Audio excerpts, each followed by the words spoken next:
बच्चों, जैसा कि आपको पता है कि आजकल हमारे एनआईएस के बच्चों के पेपर चल रहे हैं और फिर पेपर होने के बाद एक ही दिक्कत आती है कि मैम रिजल्ट कब आएगा और क्या आएगा करके। आज मैं आप लोगों को 4 टॉपिक के बारे में बताऊंगी। फर्स्ट टॉपिक तो मेरा ये है कि रिजल्ट कब आएगा। दूसरा टॉपिक मेरा ये है कि ऑनलाइन रिजल्ट कैसा होता है। तीसरा टॉपिक मेरा ये है कि एडमिट कार्ड कब मिलता है। चौथा टॉपिक मेरा ये है कि रेफरेंस नंबर क्या होता है, ठीक है।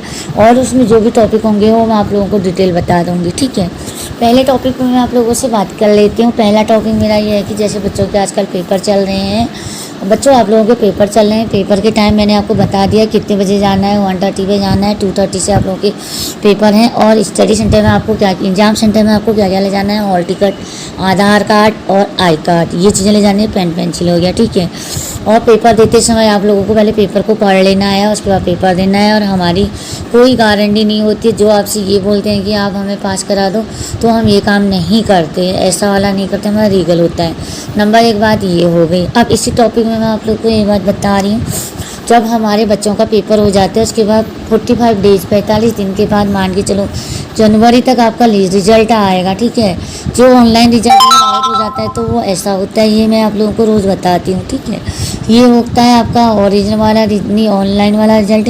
इसको निकालने के लिए आपको क्या करना पड़ता है, इसको निकालने के लिए आपको एनआईएस के गूगल पे जाना है, एनआईएस सर्च मारना है, रिजल्ट वाले ऑप्शन में जाके इन्वॉल्वमेंट नंबर डालना है। ये ऊपर से लिखा है 34, इसमें तो 92 टीओसी वाला बच्चा है। क्या कहते हैं, यहाँ 2 कैटेगरी के एडमिशन होते हैं। जो 34 से एडमिशन होता है वो होता है फर्स्ट एडमिशन। जो 92 से एडमिशन होता है वो है टीओसी वाला, ठीक है। अगर 92 से जो एडमिशन है टीओसी वाले बच्चों, आप लोगों को क्या करना है, जब आपका रिजल्ट आएगा आप लोगों को इस चीज़ का ध्यान रखना। आपका अगर आपका 5 का रिजल्ट आया है तो आप लोगों ने टीओसी सबमिट कर दी, आपकी टीओसी इसमें ऐड हो गई। अगर आपका 3 या 3 का ही आएगा तो समझ लो कि आपकी टीओसी पहुँची नहीं है। ये हो गया मेरा इस टॉपिक में बात। अब बताती हूँ मैं आप लोगों को ओरिजिनल वाला रिजल्ट। ये होता है हमारा ओरिजिनल वाला रिजल्ट। ये आप आराम से देख सकते हो, क्योंकि बार बार बता के मैं आप लोगों को 1000 बार बता रही हूँ कि आपके समझ में तो आता नहीं। मैंने सोचा क्यों ना मैं स्क्रीन पे दिखा दूँ, ठीक है। ये होता है हमारा ओरिजिनल वाला रिजल्ट। ये कितना कैसा होता है करके आप खुद देख सकते हो। इसको यहाँ पे लिखा है, इसके सबसे ऊपर से क्या लिखा हुआ है, इसको प्रिंट किया गया है। फिर इसमें लिखा हुआ है आपका क्रम संख्या, देख लो बिल्कुल सही लिखी है। उसके बाद राष्ट्रीय मुक्त विश्वविद्यालय संस्थान लिखा हुआ है। फिर नीचे से देखो शिक्षा संस्थान लिखा हुआ है। फिर आपका यहाँ पे फोटो लगा हुआ है। ये माध्यमिक विद्यालय प्रवेश ये लिखा हुआ है। नेशनल इंस्टीट्यूट ओपन स्कूलिंग ये लिखा हुआ है।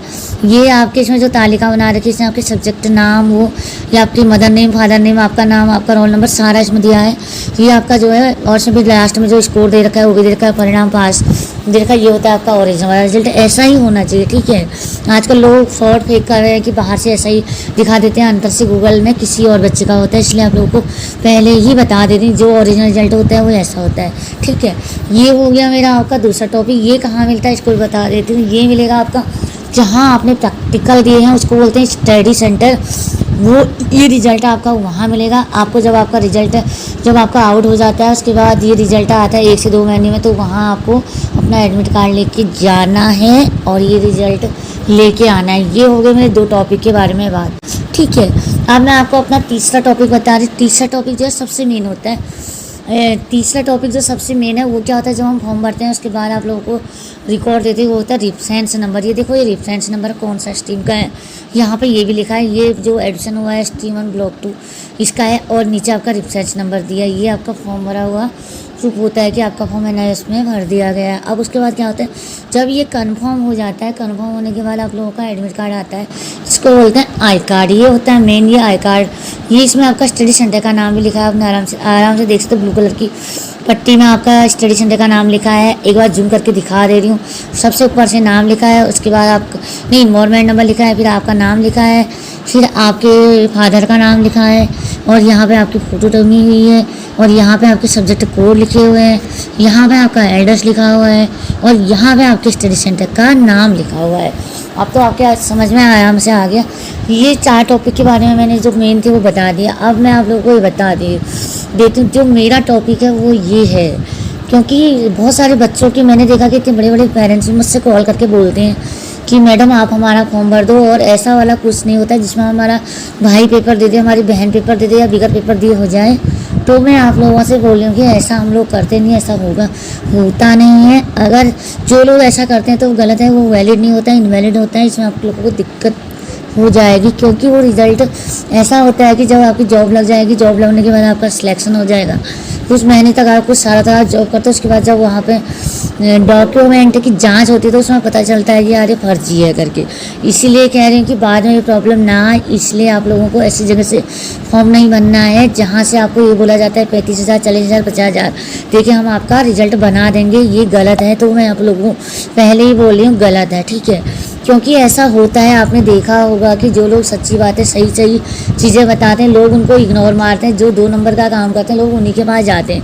क्योंकि आजकल देखा है मैंने कि लोग पढ़ना लिखना कोई नहीं चाहता है, वैसे ही उनको सब कुछ मिल जाए तो वो उसमें खुश रहता है। इसलिए मैं आप लोगों को कहती हूँ कुछ पाने के लिए कुछ खोना भी पड़ता है, इसलिए आपको पढ़ना है, मेहनत करनी है, लिखना है और अपना ओरिजिनल तरीके से करो जहाँ पे आपको कोई दिक्कत ना हो। और ये चीज़ें मैंने आप लोगों को बता दी, इतनी अच्छी तरह से कोई नहीं बताता। और एक बार आप लोगों को ये बता दें, हम लोग आप लोगों का फॉर्म भरते हैं, आप लोगों को सारी चीज़ें बताते हैं, स्टडी मटेरियल से लेके हर चीज़, और छोटी छोटी चीज़ें आपको पूरे 1 ईयर तक पढ़ाते हैं। और आप लोग ध्यान नहीं देते, इसमें हमारी कोई गलती नहीं है। और दूसरा ये था, हमारी कोई गारंटी नहीं होती, वारंटी नहीं होती। बोर्ड का मैटर होता है, खुद पढ़ना पड़ेगा, खुद लिखना पड़ेगा। खुद जब आप खुद पढ़ोगे, खुद लिखोगे, अच्छे नंबर आएंगे, तभी आपको पता चलेगा। और दूसरे को भी ऐसा मत बताइए कि यहाँ पे ये बोलिए कि आप अपने हाथ से पढ़ो। हाँ, अपने मनपसंद सब्जेक्ट आप चूज़ कर सकते हो, ऐसा कुछ नहीं। अगर आपको कठिन सब्जेक्ट में जो है प्रॉब्लम होती है तो ठीक है। तो आप लोगों को ये बता दिया, बोर्ड सब एक जैसे होते हैं, चाहे NIS बोर्ड हो, CBSE बोर्ड हो, उत्तराखंड बोर्ड हो, अदरवाइज़ कोई भी बोर्ड है, हर बोर्ड में अपने आप पढ़ना पड़ता है, अपने आप मार्क्स लाने पड़ते हैं। अगर आपको एक ही बार बोल रही हूँ, इतना लंबा टाइम लगता है एक वीडियो को समझाने में। आप लोगों को वीडियो पसंद आती है please like, subscribe, share, comment करो और वीडियो को ज़्यादा से ज़्यादा शेयर करो। औरों को भी बताओ कि यहाँ पे अच्छी तरह से फॉर्म भरो, अपना पूरा 1 ईयर तक कोचिंग लो और कोई टेंशन नहीं होगा। आज के लिए इतना ही, धन्यवाद।